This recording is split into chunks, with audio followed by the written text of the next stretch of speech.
This is Debbie, and welcome to my Offbeat journey to becoming a full-time location independent freelancer.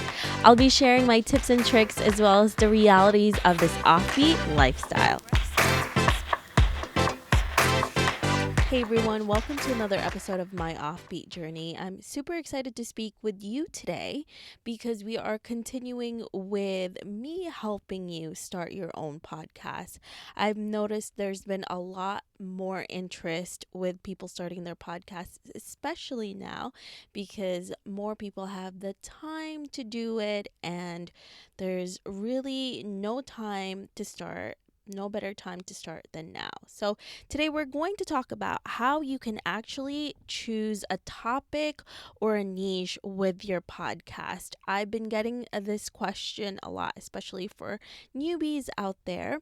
And even for the people that have already started, they were talking about I had one listener talk about starting the podcast and not really having a sense of direction and really needing the help in order to figure out if she should restart or maybe keep going and then just figure it out that way.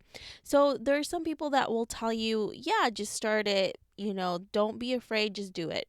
I say that too, don't be afraid to start, but I do also say that there has to be some type of plan or action to it. Now, if this is just a hobby of yours and you just like listening to your voice, there's no reason why you shouldn't start a podcast. If you want to spend a little bit of money, this is fun for you, it's a hobby, that's great. You can do whatever you want. But if this is your business or if you want to make this into a part of your business, then there has to be a strategy that goes along with it. So one of the things that you need to do is first take a piece of paper and pen or your phone right now and start listing out what your expertise are and what you are passionate about. Now, these two things are extremely important because if you are able to find something that you are not only an expert in, but you're also passionate about that, then that could be a really great segue to a successful and sustainable podcast. Because remember, podcasting is a long game. I talk about monetizing it a lot, but that shouldn't be the first thing that you are aiming for. Like with anything else, I didn't start my podcast thinking, oh my gosh, I'm going to just make money from this. There was a lot of passion from it as well. Now, I do have to say, if you are not an expert, but if you are extremely passionate about that topic, you can become an expert throughout your journey. Firsthand, I wasn't an expert at remote work, being a remote entrepreneur, but I started learning as I went. And even now, it's 2.5 years later, and I'm still going strong. I was able to leave my 9 to 5 and do this full time because of the passion that I had. So that will make you have longevity in the long run. So don't worry if you're listing out things and you are seeing on your list something that you are really, really passionate about, but you don't know anything about it. It can carry you through a long way, especially if you're interviewing people who are experts and you want to learn from it. For myself, when I started, I really wanted to create the offbeat life because I wanted to interview people who knew how to make this lifestyle sustainable, how they were able to create income, how they got their clients, and everything else in between.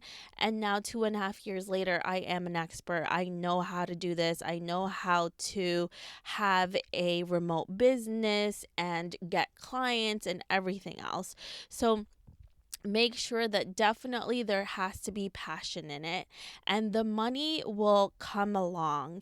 And if you have a plan to do it, of course, don't just think, oh yeah, it's just going to come. There also has to be a lot of work that comes along with it. Now, I really want to emphasize that, right? And yeah, that's really how you choose the topic, is by putting together your expertise. Also, another thing to take a look at is what your competitors or your potential competitors are doing. Not to say that you're going to be imitating them or doing something really similar. What you're going to be looking at is what aren't they doing?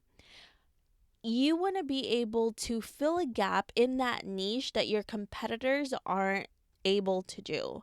Another thing that you can do is you can maybe speak to other people in your similar niche who also listen to podcasts and ask them, listen, I know you listen to a lot of these shows. What is it that you wish they would talk about? What is it that you wish you would hear more? When you get a aspect or a different opinion from other people who would potentially be your listeners, these are such great ways to really hone in on what you can talk about in your own show. And maybe that will be the sole topic of it, and that's your specific niche. So, having a passion for it, having expertise, and knowing what gap in the market you're going to be able to fulfill that not many people are doing could be a really great segue for that. Now, once you have that, then I say go for it. I don't believe in just starting something and really not understanding things. You definitely need to do your research. I'm not the type of person that does a lot of research, but I do tend to know a little bit before I start. I'm definitely not the type of person that researches for like days, months and months. I'm not that type of person. But I do have to say, one of the things that can get you to stop, and it has happened to me several times, is really your mentality. It really stops you from doing anything because there's so many fears out there. I'm so afraid of the technical stuff. What if nobody listens? What if my voice is really annoying to people? And it goes on and on and on and on and on. So once you feel like you have everything ready, not even feel, once you have, I always say have a checklist. Once you have that checklist and you have checked off everything on it, then you should start publishing your show and going into the next step of it. Now, if you guys need a checklist to help you launch, I do have an 8-week podcasting checklist that you can download. It's all free. You can go to howtocreateapodcast.com and it should be there. It should be a pop-up, or if you take a look at the other articles that we have, it's a pop-up there as well. So I hope this has helped you. If you're thinking about starting a podcast, please let me know. I would love to help you any way I can. And if there's any fears out there of you starting it, or even if you have one right now and there's just something blocking you from either growing or monetizing your show, that is my expertise. I love helping people monetize their podcast because obviously it has helped me really live a freedom lifestyle and how I'm able to live an offbeat life. And it's all because of my podcast and being able to create content for you guys that you have been able to use it and really transition to a different part of your life that creates more freedom for yourself. So thank you for listening today. I can't wait to share with you more tips on how you can start your own podcast, how you can grow it, how you can monetize it, and I will talk to you soon. Hey, Offbeat family, I really appreciate you listening to this episode. I would love to hear more from you and what you think of the podcast. Suggestions on guests, topics we can discuss, or maybe you just want to be friends.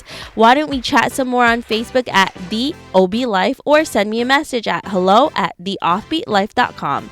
I can't wait to hear from you.